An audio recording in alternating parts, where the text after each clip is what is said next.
What is up, guys? We're back with another Dirt Dudes UTV podcast, and today we're going to be talking about the controversy behind the RedBull Snow Scramble race. Are you guys laughing right now? No. Yeah, you are. Just excited. Oh, yeah. Yeah, we love this. This is round 2. We actually recorded this podcast, and the machine messed up. So, yes, we're going to have all the information ready for you guys right at your fingertips.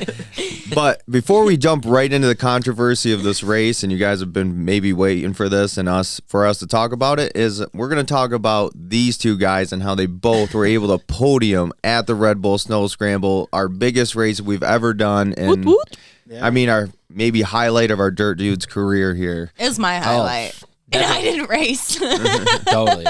Definitely one of the highlights of my life. I mean, like I was saying, ever since I was a little kid, that's all I dreamt about, was being up on that podium, holding a pro trophy, racing the pros, and just seeing where I sit. And man, just to be up there was just a feeling like I can't describe.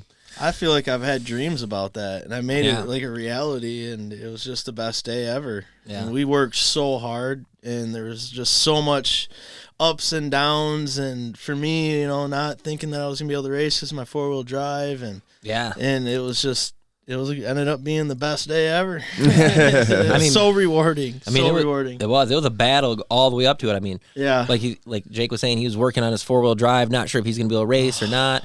My RS1 was, I mean, just got done being built that week, and the week prior, I actually had COVID. Yeah, I forgot about that. Yeah, I did. I had COVID, like, pretty good the week before. Don't say that out loud. Yeah. The I vid. got the vid. YouTube's going to cancel us. YouTube's going to punish us. You said that word too many times. Darn it. In the first 5 minutes. I got the 19. Yeah, there.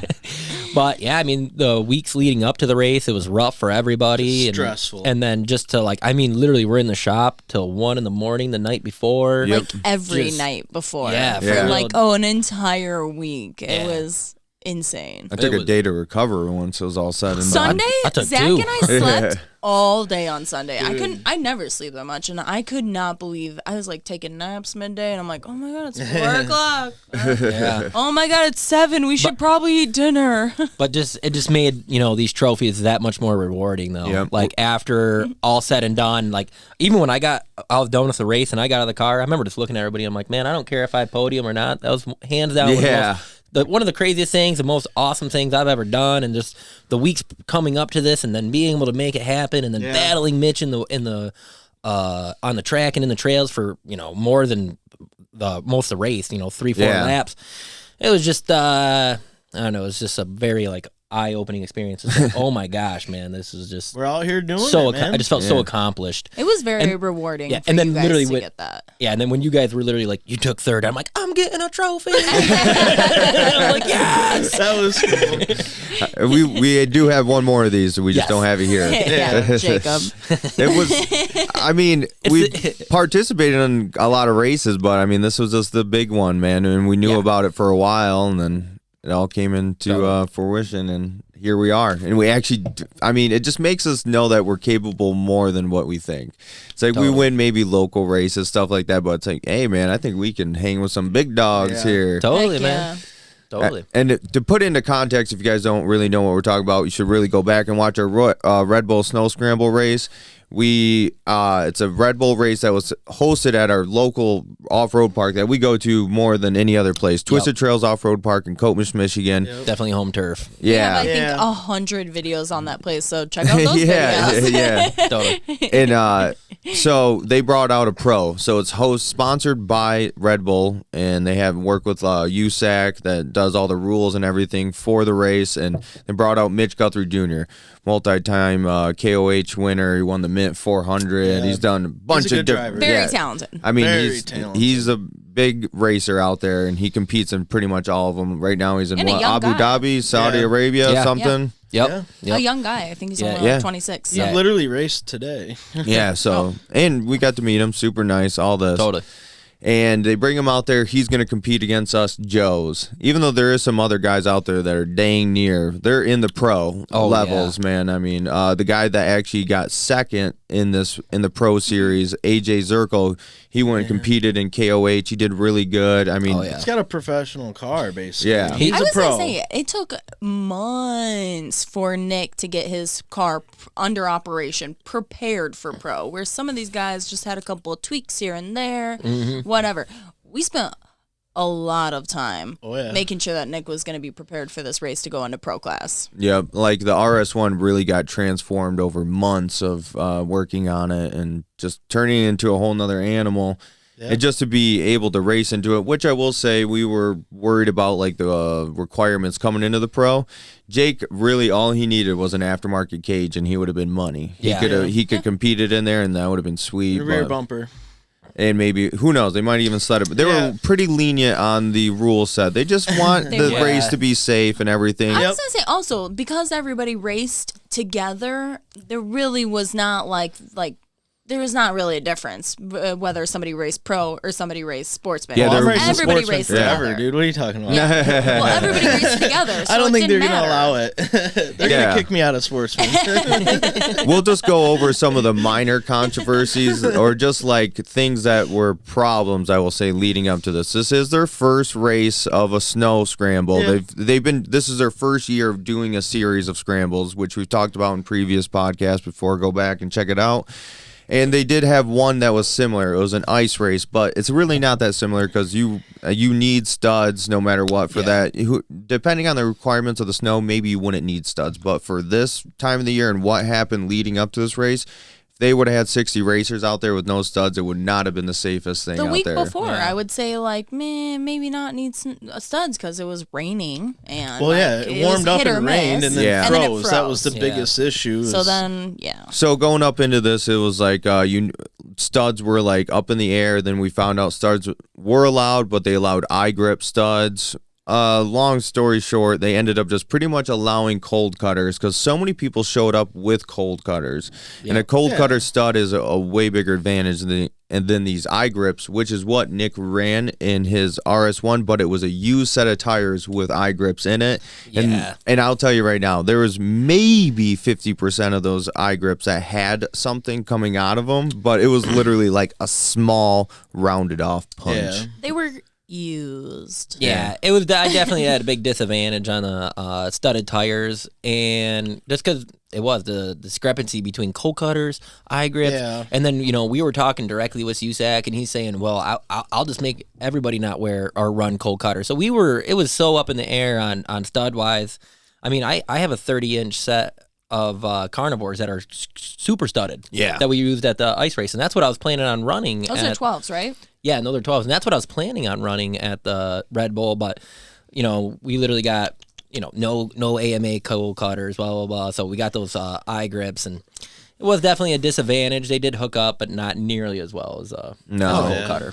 I mean, if we had even if we were more prepared or the rules were clear, we would have probably just went with those and just tuned his car to that. But I will say for future racing, we're trying to maybe stick with the bighorns because they performed so well on the RS1. I will say that. It's a night and day difference from the bighorn to like a carnivore. It really is. The car performs. Wheel speed's way It is. I mean, the RPMs that you're hitting, how fast you're hitting them, how much faster the car is. It's a night and day difference. There's a reason they put those big. That's why the RS1 gets the bighorns. I mean, minus mine. I will say, leading up to the race, the studs were pretty much the only big thing in the air. Yeah, I mean, you tell us Michigan boys to say, "Oh yeah, you guys can run studs." Anybody's gonna think cold cutter. Yeah, that's what we run here. I've never even heard of eye grip until they said, "Oh, that's what we meant. We meant eye grip as the stud." No, it's cold cutters or studs. And the reason they didn't want to run cold cutters is they were thinking that it was going to destroy the track. That the cold cutters were just going to chew the track up, which not the case. I mean, it was so frozen.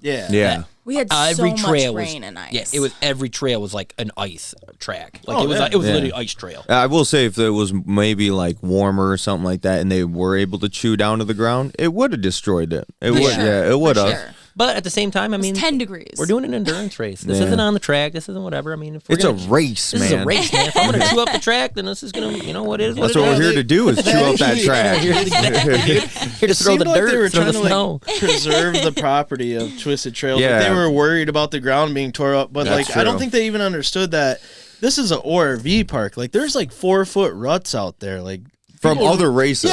From other races or just people having fun. Like, Twisted Trails changes. They didn't season. mind, Like, so it was just the first year of a race, RedBull race. Next year, it'll be better. We learned. Everybody learned a little bit here and there stuff. Yeah, Well, exactly. we learned. Well, they learned too. Yeah, and everybody did. Well, and hopefully they might learn from here. Well, hopefully they work with us next year, and we can actually help lay down the rules. I mean, we have more time in that place than anybody else, so Right. it just would make sense. And also, we want to compete in all of the series of Red Bull definitely, races. dude. Yeah, I mean, so Get us there, Red Bull. come on, Red Bull, help us get there, man. Dude, we But will first, kill it out there. Yeah, I mean they have 5 different scrambles throughout the year, and all different various terrains. So I mean, it is a really cool series. It would be, and it's right up our alley. I mean, we love doing the trail endurance. We love doing hour long races, That's what we whatever. do. That's our bread and butter right there. So to chase that series would be. Yeah, and plus what it would do is just help spread the word of that race for those people, because our market is that exact niche. Yeah. And if we get to go do this, it's going to bring you guys great content, because if we're going to Glamis, we ain't just going to race. We're going to go there and ride. We're Yeah, going. Dude. yeah. We are going there. Yeah, exactly. Stay tuned for that. All these places where the races would be, we would just be also creating content. It would just be a major win-win for us. So hopefully that we got that going on in the future. Who knows? But Heck back yeah. to the freaking race and all the controversy and everything. all right. So- So Jake got first in sportsman. Yep, Jake got first in sportsman. Nick got third in pro. Pro. Exactly. They combined both classes. But AJ. when we say they combine both classes, what we mean is that the races participated at the same time, which defeats the purpose of even having the pro class and the sportsman, because why do you need safe equipment when realistically there's more people on the racetrack and all that stuff? I think it's the same kind of thing that happened at the Iceman. I mean, they ran every class at the exact same time, but broke it down to sportsman, pro stock, and unlimited.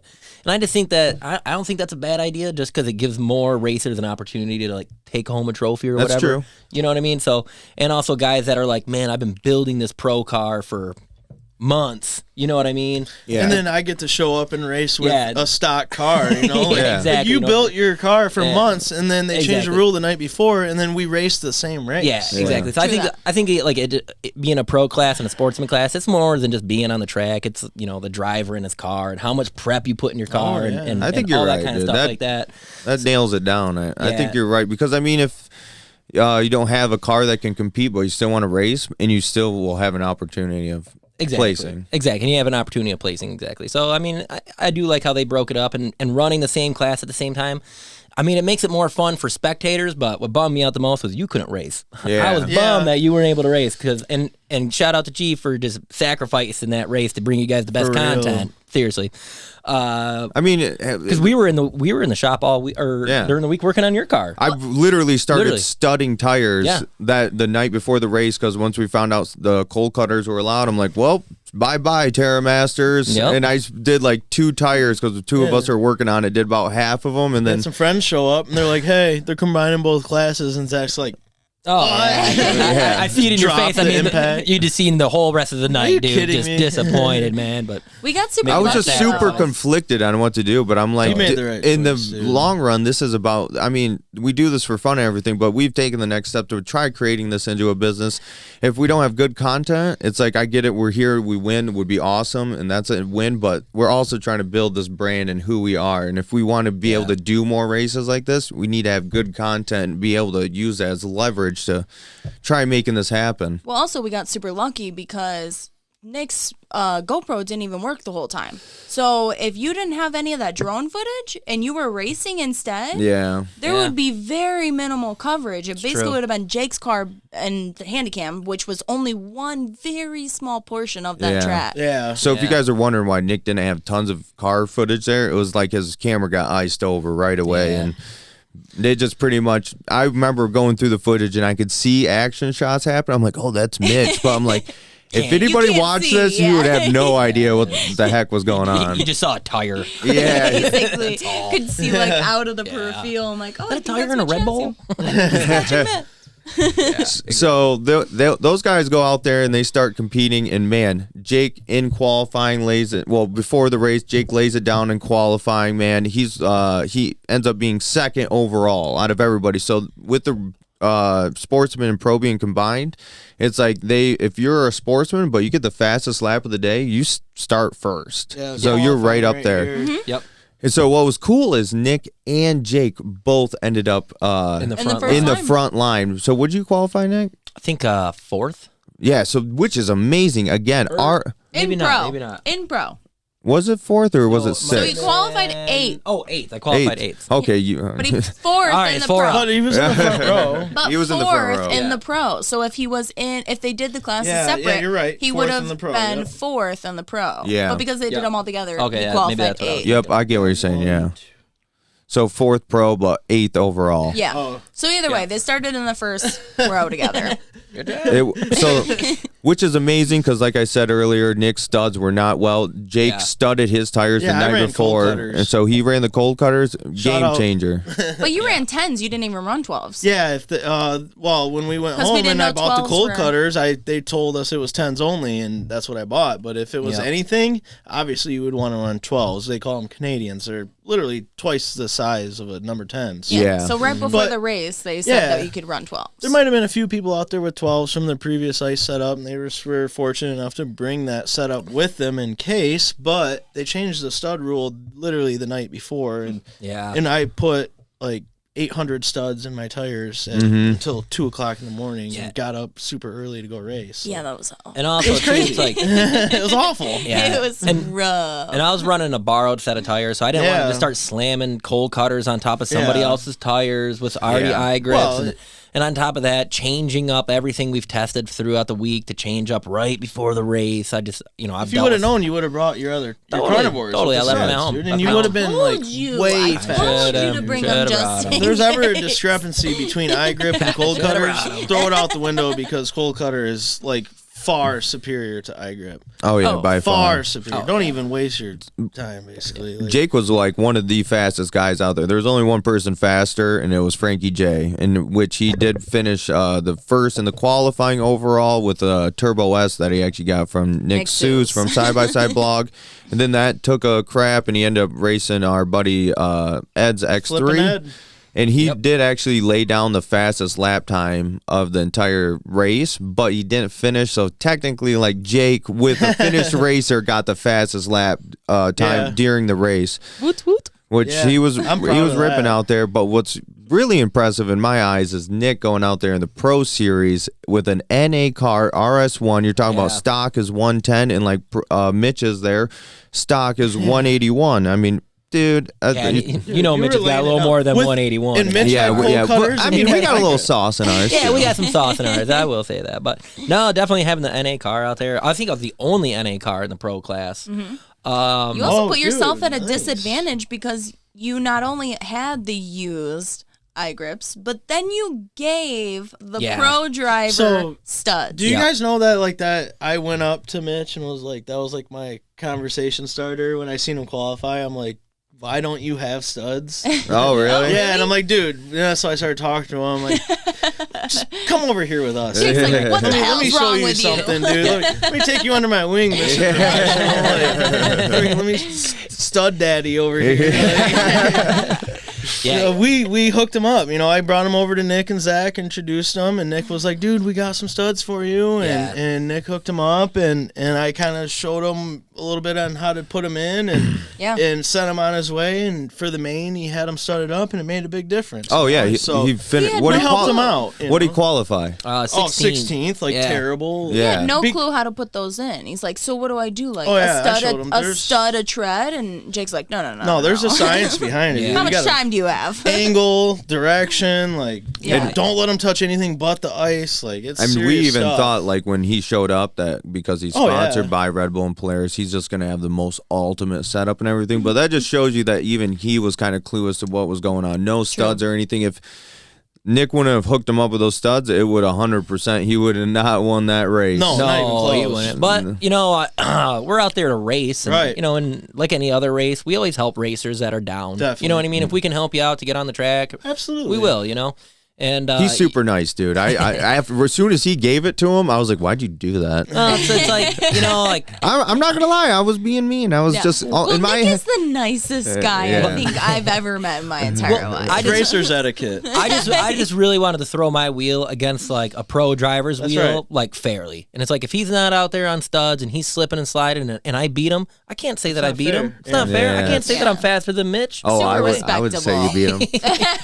That would be on the resume of me trying to get beat companies Mitch over there. We beat him. No, it's so it's like if anybody's gonna have a disadvantage, I would rather have the disadvantage just because it's like I want to see where my skill level is, and when you compare our lap times, it's like, dude, I'm right there. I know it's our home turf, but I'm in an NA understud, and it's like I'm hanging right with you, Mitch. You know what I mean? And it's like, even though you beat me, it's like, man, that makes me feel super good as a racer or a driver, knowing that my lap times aren't that much different. Actually, faster in some of the earlier laps. You know you were. And I'm looking at him right now. Yeah. Yeah, and so I have no regrets on giving Mitch those studs. Glad I did. I mean, he's a killer driver, super nice dude, and I just wanted to make that race fair and just really to see where I sat with that pro driver. Only to find out that maybe it wasn't. I don't know. We're gonna we'll get into that. So like the race wraps up and we just celebrated, man. We super celebrated. We cried. We laughed. We had so much fun. It was just us soaking up the maybe greatest moment we've had yet doing Dirt Dudes, and just can't believe everything that's going on. We had RedBull following us around for 3 days. Yeah, so shout out to them, man. Super nice film crew. Those guys, unbelievable. And it's like they're going to release that on the RedBull channel. So I don't know when it's coming out, but I mean, for us to try like spreading the word of Dirt Dudes and everything and our brand. Be huge. It's really helpful. Because they were extraordinarily nice and like comfortable. Like I felt like they were already friends of ours. I was just going to say, like, it couldn't have been the Come better back group anytime. of people. They fit right in with us. They were awesome. It just felt so natural. It felt like it's what we're supposed to do. You know? We're supposed to be working with Red Bull. I want to continue working with you, Red Bull. Like, where are we at here? It's been a couple weeks. Check emails every day. You know? So we get done with the race. Jake won. It's unbelievable. We find out Nick gets third, and they all get trophies. They get prizes. We actually get Nick brought over one of the rims he got from KMC for winning and everything. Yeah.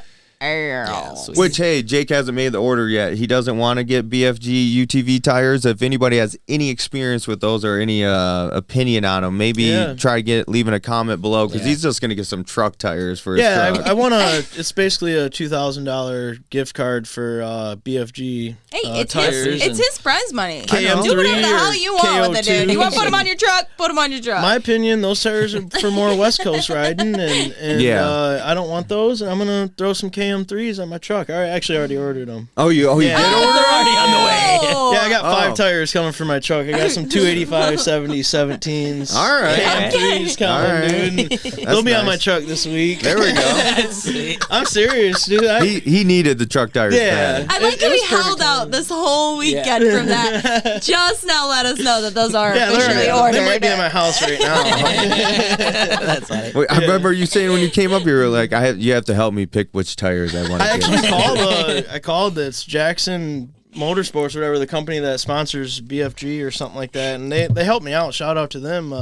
Talked to them on the phone and told them my situation, and they kind of jumped on the horn real quick because I told them, I was like, I need truck tires now. And they searched basically the whole country to find one set of KM3s that I wanted. Really?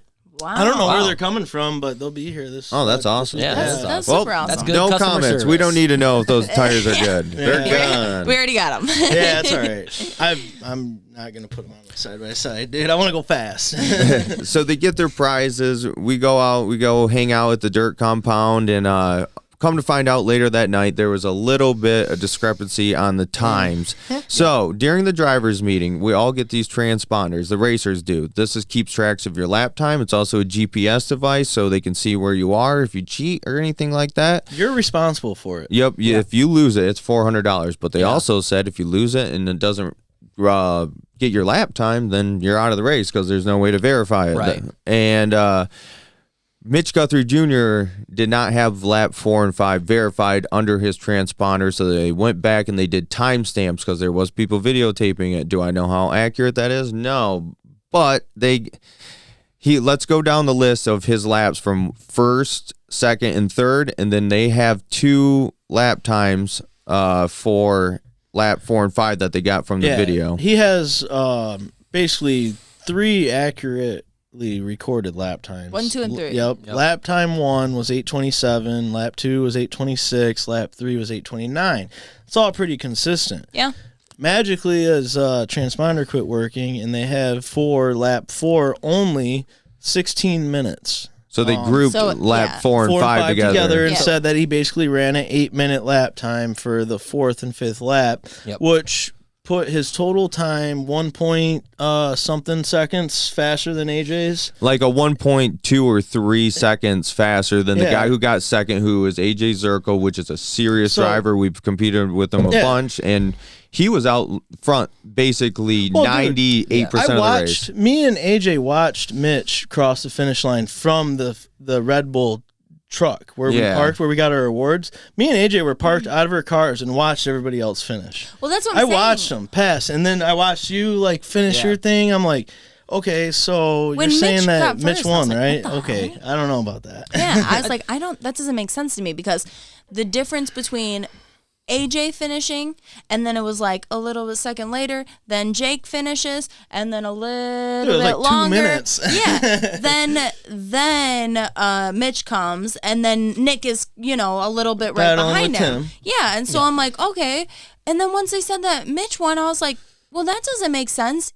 Even if he did make up all that time, because AJ still finished so much farther ahead of him that it just didn't click for me. I don't know. There is room for controversy. Did Mitch turn it up lap 4 and 5? I guarantee it, because I was watching it. For sure. There's no doubt. For sure. Me and Mitch battled the whole race. That's true. He gained his biggest lead on you in those last 2 laps. You guys battled 1 through 3. Yeah. Insane. And also, I took off in the front row. Mitch took off in the second row. There's 10, 15 seconds right there. Yeah. And Mitch caught up to me. I mean, given in the first lap, I had to kind of take it easy because I got hit really hard on the first corner. Yep. I wasn't sure if my car was broken or not. Guy drove over the tire, blew the whole front of my car apart. Oh, yeah. And I slowed right down because I'm like, dude, I don't know if my tire's off the rim. I don't know if my axle is broken. Like, what? Is my tire even there? Yeah, I'm like, can I even finish this race, or am I out within the first 30 seconds? Not even 10. Yeah, 10 seconds. And when I was kind of evaluating my car on the short course for the first lap,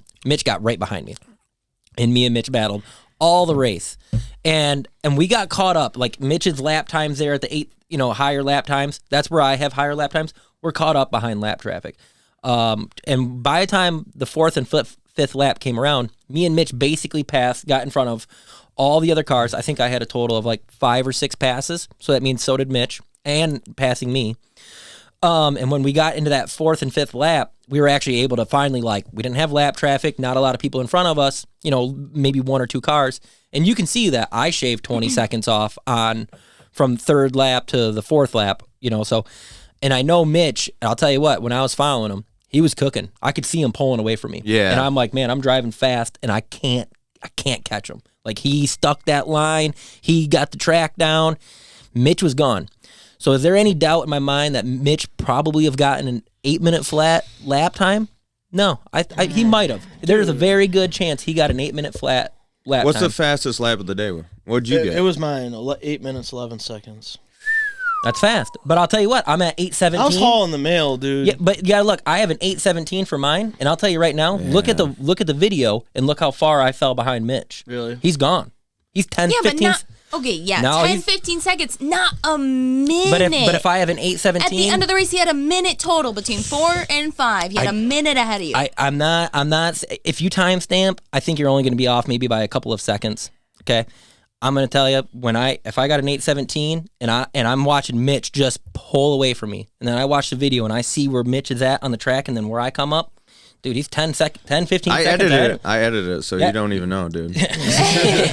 So, I mean, he's cooking, dude. There's no doubt in my mind that he got right around that 8-minute flat mark. We're not saying that he didn't. We're saying that you're right. It's a matter of seconds. And the irony between it is the discrepancy between him and AJ. Protesting or contesting the time, like Jake said. What is it like? Oh, okay, hang on. Getting jumped. Everything's getting just too bunched up here. So to put it into context, once this race is all finished and they get the whole time thing suited out, and we didn't know during the race, they're trying to do the video timestamps. AJ Zirkle, the guy who got second, finds out that he can't even protest the win because he was 1.4 seconds behind, and to be able to protest it, you can't be slower than 1.1 seconds behind. So Mitch beat AJ by 1 point. No, by 0.4. 1.4 seconds. No, 0.3. He beat him by 0.3 seconds. So no, it'd be 1.3 seconds. No, it's 1.1 is what Jake's saying. Yeah. So he had 1.4. So that's he was 0.3 seconds away from being able to protest it. Yeah, it was just coincidental to me, in my opinion. Who knows? Maybe it is all right. It could be. Maybe. Yeah, and if it's right or wrong, but what should have happened, what would have been fair, was that Mitch lost his transponder. They said that if you lose your transponder, you get black flagged. Yep. So what should have happened was Mitch should have been disqualified. Yep. According to RedBull rules. So we got in the drivers' meeting. Yeah, they said that in the drivers' meeting. So if he didn't, and I'm fine with not being black flagged. Nobody wants to get DQ'd. No. But what should have happened, and I'm all about being fair. I mean, I gave the studs to Mitch. Trust me, I'm the biggest guy about being fair. What should have happened was, and it's like in any other race, if Mitch lost his transponder and they have to timestamp, then Mitch get penalized. Mitch gets penalized 5 to 10 seconds. Now, if Mitch you could have almost got disqualified. Totally. I literally had to catch my transponder in my hand and then sit on it because it was bouncing, and then it fell in my floorboard that's bouncing around. So if you would have lost it, what do you think would have happened today? Who knows? And you really honestly can't say would they have timestamped me or not. Who knows? I don't know. It didn't happen. My money would be on no. I caught my transponder. I was able to hold it. But Mitch's transponder his transponder did go out 4 and 5 for lap 4 and 5. He should have been black flagged, like they said, or he gets penalized. And if Mitch would have been penalized at 5-10 seconds, it's just weird to me. Maybe I could have taken second. AJ for sure would have taken first. Mm-hmm. And that should be the rules right there. Nobody wants to get a DQ. Everybody wants to keep racing and place a finish. But if something goes wrong with your race car, or if you go off track, or your transponder's not going whatever, just like any other race, it's your responsibility. You get penalized. Yeah. That is racing. So did his transponder fall off or just quit working? That's a good question. I don't know if it fell off. And how was he the only one that had issues? Oh yeah, also that was the other thing. Hang on. I think other people had issues, but none of them were competing at to where they could win really. Right. And because Nick said he could see on the map there was transponders in the woods, so other people fell off. And the reason they were falling off is because it was so cold and they used zip ties. They were just so cold they were snapping, man. Yeah. Nick got lucky, was able to catch it and everything. But the big thing is like in the drivers' meeting, they said if you lose it, you're out. And I just have a feeling if some of these other competitors, maybe even Jake, Nick, I just don't think they're going to go back and video stamp it, especially if there's a bunch of them. Like, I don't know. That would be really time-consuming, and I'm sure it's not the easiest thing. Right. And the whole thing is that's the rule. It made an exception for the guy that is sponsored by Red Bull and Polaris, and people want to come out here and race, and it has to be fair competition. If it is going to be Joes versus pros, give the Joes an actual chance, because I just don't. Or treat them the same. I don't know. Or make it what Nick said is a perfect thing. If they do have to go video stamp it or whatever, penalize them. You should be penalized. I mean, that's in any race. You know, somebody goes off track or somebody does this or the transponder, or you miss your checkpoint, you get penalized. Like that's in every race. Do I think there's a giant conspiracy that all of those like Mitch and Red Bull and everybody was hanging out in there and like, if we make it 1.4 seconds faster than AJ. Fast forward the film. Yep. Yeah. Is it really coincidental? I don't know. It's so hard to say because we're not there. I don't know, man. It sucks. Yeah. It sucks that it happened because it will put a sour taste in some of the people's mouths that find this out, and they're going to do the race again next year. So I mean, and you want those people to come back. So that's why it needs to be fair. It's the whole thing. And I give it to them. I mean, this is the first race. I mean, there's a lot of things that RedBull and USAC need to iron out, and which USAC, so RedBull sponsors the race, USAC are like the organizers. And I think, being their first race, they just have a lot of things they need to iron out. One being, studs and what's required for your car. Yeah. Two, like putting down the rules. If they say black flagged and you lose your transponder, then you get black flagged. It don't matter who you are. Yeah. If you don't want to do the black flag and you want a timestamp, then you timestamp everybody that loses a transponder. I mean, you are paying $400 if Put you lose that transponder in your pocket and zip it up. Yeah, but then you get penalized. You know what I mean? That's just fair. That's fair. I would put mine in the very front of my car and zip tie it, so when I cross the finish line, it's that little bit faster. That's why I was saying I would have been 1 second faster if it wasn't in between my lap. You could have put it in your little cubby that's in the front, your little storage that you have in the RS1. Oh, that's a good idea. Lock it in there, and then tape it shut, just in case.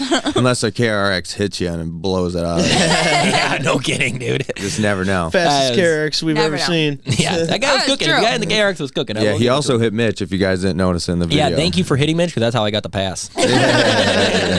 Shout out Norman. Yeah.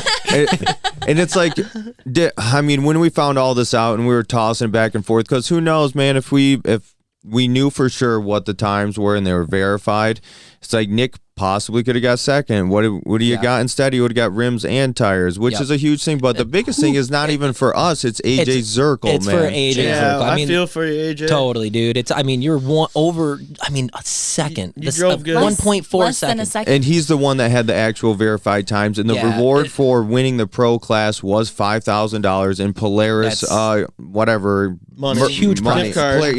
Polaris money. Which he had.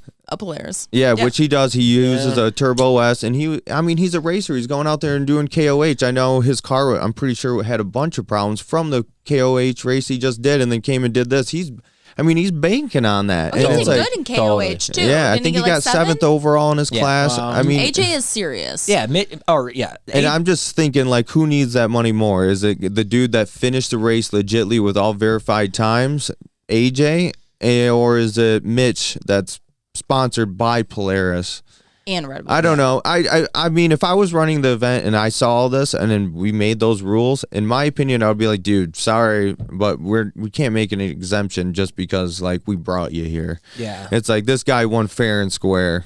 Totally. I mean, it is what it is, though. You still got stuff. Like second place was still some great prizes. Yeah, but the prizes Mitch still gets tires and wheels for free anyway. We don't know that. We don't know that. Who knows? He might get a discount.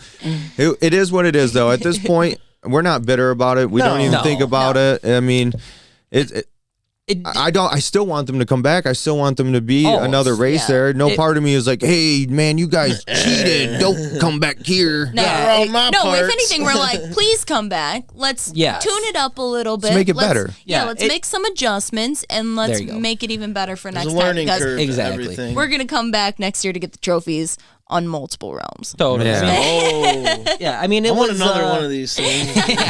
For sure, dude. They make it like this much taller next year. By year 5, it's a 4-seater in their shoulder. Year 5, it's a full tree. I want the rest of this tree. I want the whole tree. The exact one. You just win next year and a branch just grows out from the old one. Dude. Another globe.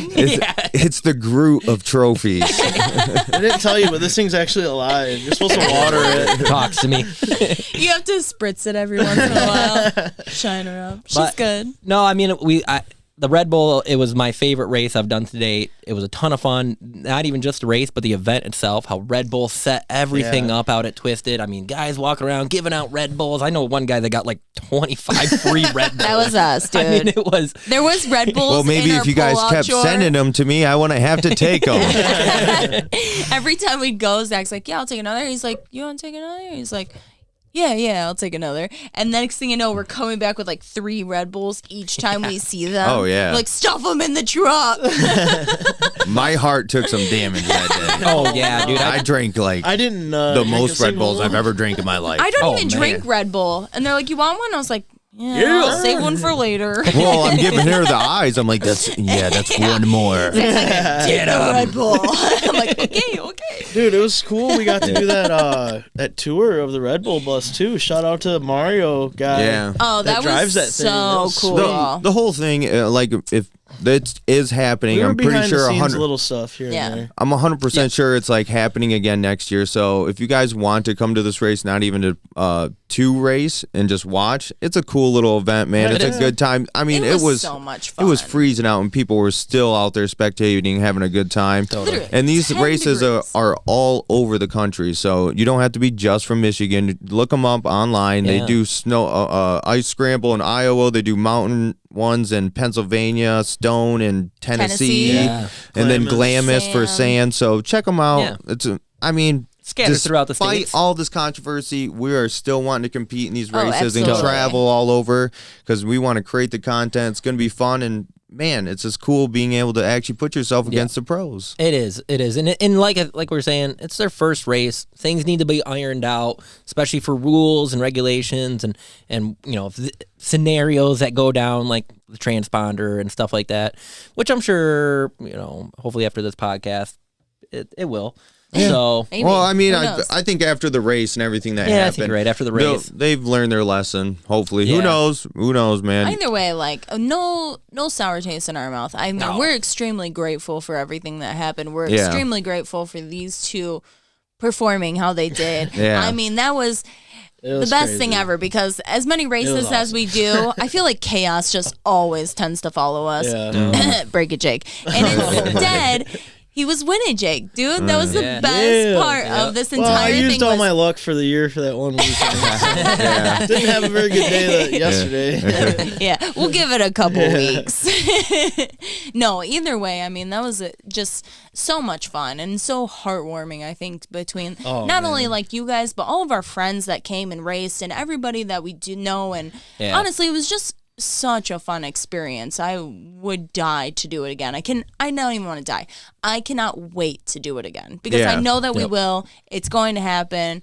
It's going to be so much fun because the first time was just epic. Awesome. Oh, yeah. It was so How do we awesome. It was worth it. It's like we have to win every time now. No, That's for us to figure out for these people to see. I couldn't have done it without everybody and you guys and so much fun. And the support you guys give us. I mean, that's part of the fuel to my motivation. It's just like I gotta show out for all my fans, everybody that supports us, and for myself the amount too, of people that came up and said hey to us and got T-shirts and stickers. Oh, dude, that was the best part. Is how many people came up to us. Just the whole entire day. It was just the everything. best ever.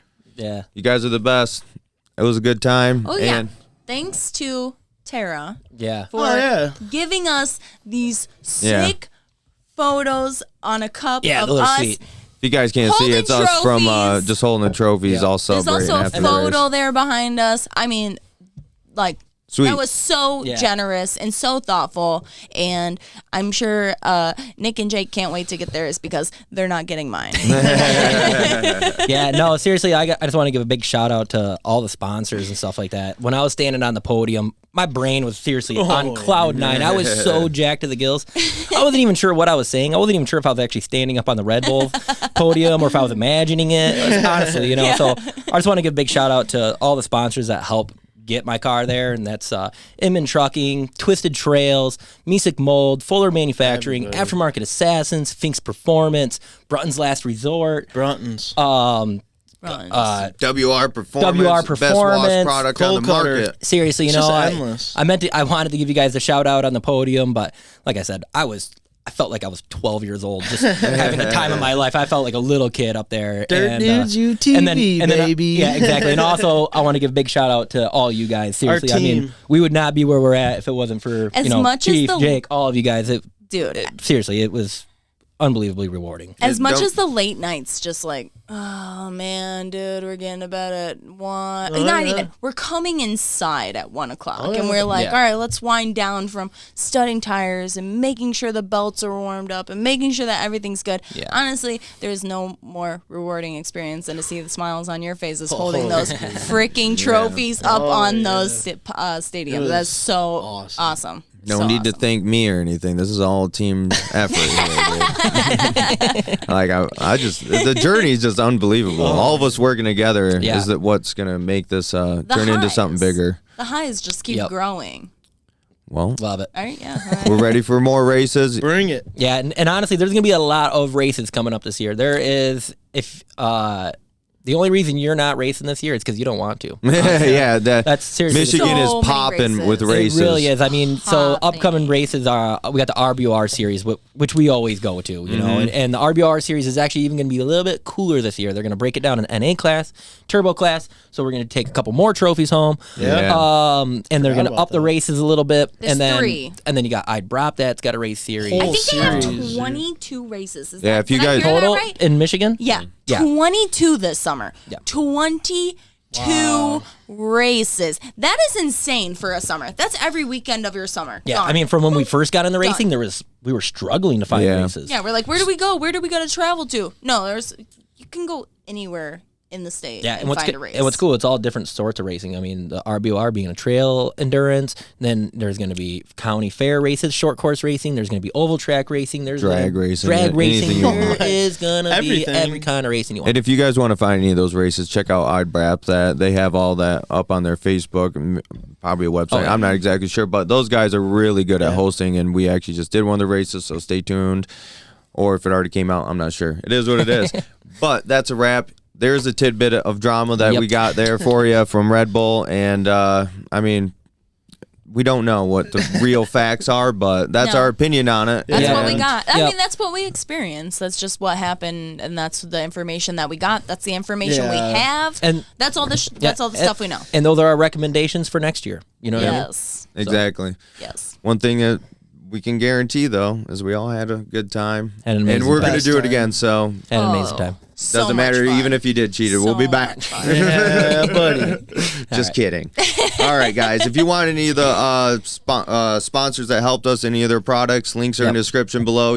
Patreon, you don't have to donate $100 or anything. It can be $5. We're actually going to be doing longer video uploads on there. So we'll have our YouTube video, and then we're going to have a longer version of that. So if you pay a minimum of, we haven't really... You can do $1. You can literally do $1. No, hang on. We're not even going to say numbers yet, but we'll talk about it on another video. Stuff. It's going to be some exclusive videos with extra content, maybe a little bit more unfiltered and stuff, just so we can keep our YouTube stuff a little bit separated. So if you want to go on there, jump on board. Things are coming up. And then we also got...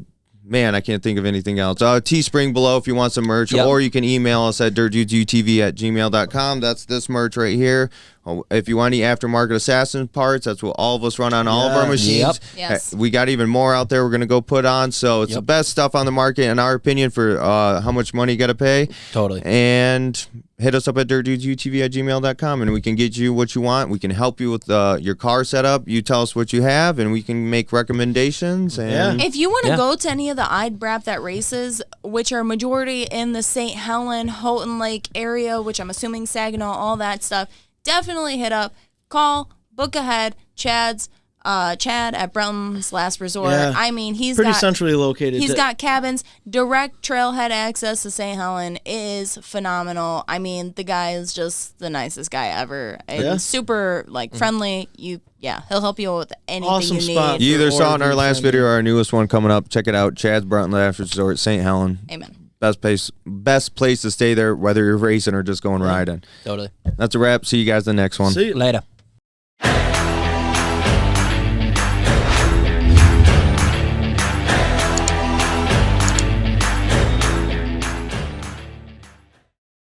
Yeah.